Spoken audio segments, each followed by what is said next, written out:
Rich boy breaks teacher's window over bad marks. Next day he's forced to move into her home. One day, the school principal announced the arrival of a new literature teacher. Class, Mrs. Adams will be coming in tomorrow to be your new literature teacher. I expect everyone to give her a warm welcome and to behave well, as she previously worked at a prison and is a tough cookie, she shared. Upon hearing that she worked at a prison, the entire class looked at each other in fear. There was only one boy who wasn't scared at all, and it was Ben. He scoffed and shook his head. "Let's see her be strict with me," he whispered to his seatmate and best friend, Liam. Ben wasn't worried about the strict teacher, because all teachers were nice to him. His father was one of the school's top investors, and he always got special treatment because of it. The next day, Mrs. Adams entered the classroom looking fresh and friendly. She was soft-spoken and seemed like a pushover to Ben. "That's the teacher they told us to be scared about? She looks like she couldn't even hurt a fly," he teased. Without fuss, Mrs. Adams taught her lesson on Shakespeare patiently so that everyone could understand what she was talking about.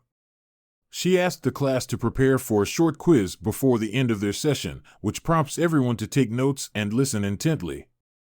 Meanwhile, Ben couldn't be bothered about the lesson. He thought literature was boring, and he refused to listen. Instead, he doodled in his notebook while everyone else was preparing for their test. When it was finally time for the test, Ben couldn't understand anything. He struggled to get any of the answers right, but he assumed the teacher would mark his test with high scores as all the other teachers did. During their next literature period, Mrs. Adams returned all the papers. She commended all those who received A's, and Ben expected to be one of them. When he wasn't called, he walked to the front to get his paper and saw that she had given him an F. "Do better next time, Ben," Mrs. Adams called out. Ben's grip tightened on the paper and it started to crumple. She was the first and only teacher who had ever given him an F, and he couldn't accept it. Ben went home in time for dinner, where his dad asked him how school was going. The boy didn't hesitate to share that the new teacher gave him his only failing mark. "She gave me an F. She's so unfair," he cried out. Ben's dad, Patrick, couldn't believe that his son got an F because he was always an honor student. He assured his son that he would pay the principal a visit the next day. Ben was satisfied and thought the teacher would be given a tough lesson on who not to mess with. True to his word, Patrick visited his son's principal the following day. "My son said he was treated unfairly in his literature class yesterday. He received a failing mark, his very first," he complained. The principal smiled and shared that Mrs. Adams was being fair to Ben like she was being fair to all other students.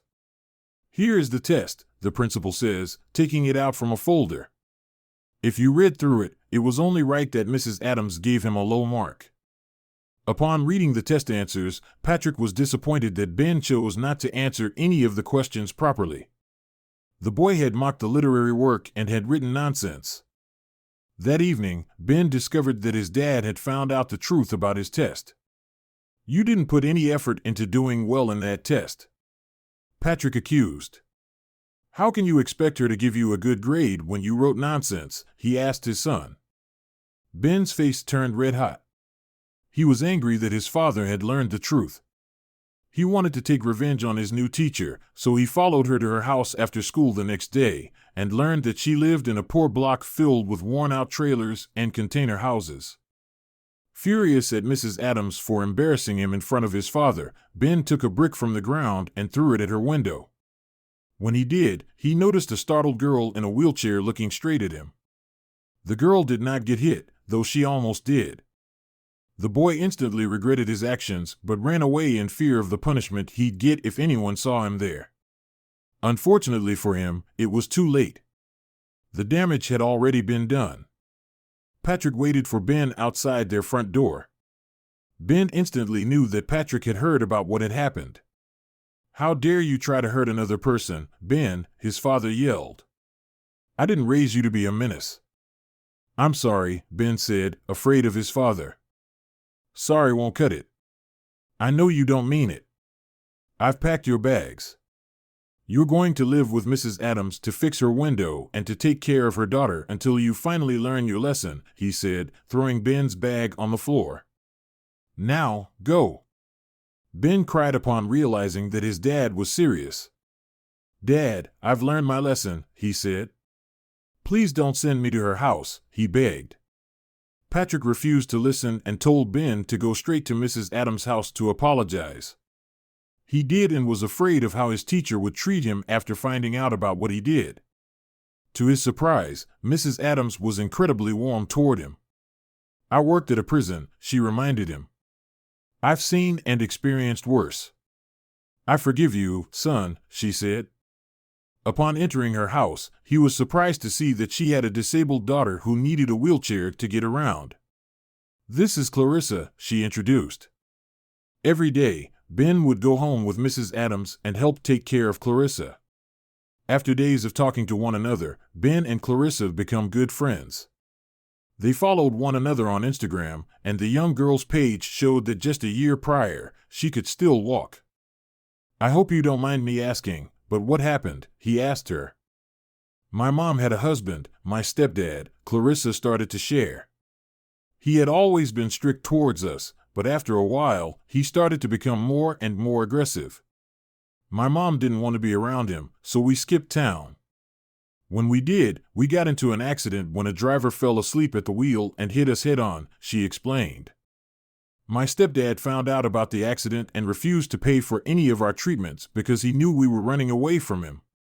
That's karma for you, he used to tell us. Clarissa shook her head. I need spinal surgery for me to walk again, but my mom can't afford it just yet, she shared. Ben instantly felt bad that Clarissa had gone through so much at her young age. They might as well have been classmates, as they were the same age. He couldn't imagine having to go through what she did. That evening, Ben called his father and asked him for money. He shared Clarissa's story, and Patrick instantly knew that his son had learned his lesson. Patrick promised to help Clarissa out and told Ben that he could come home. After a couple of weeks, Clarissa was able to undergo surgery, thanks to Patrick. He covered all costs of her hospitalization and expected nothing in return. When she got home, Ben visited her every day to help her recover. She would have dinner with Clarissa and Mrs. Adams, who would also give Ben extra classes for him to properly learn his lessons. Soon, Ben's teachers no longer needed to fake his grades. He became a stellar student and finally got the A's that he actually truly deserved. He also started to respect his teachers after realizing that they were doing such a noble job.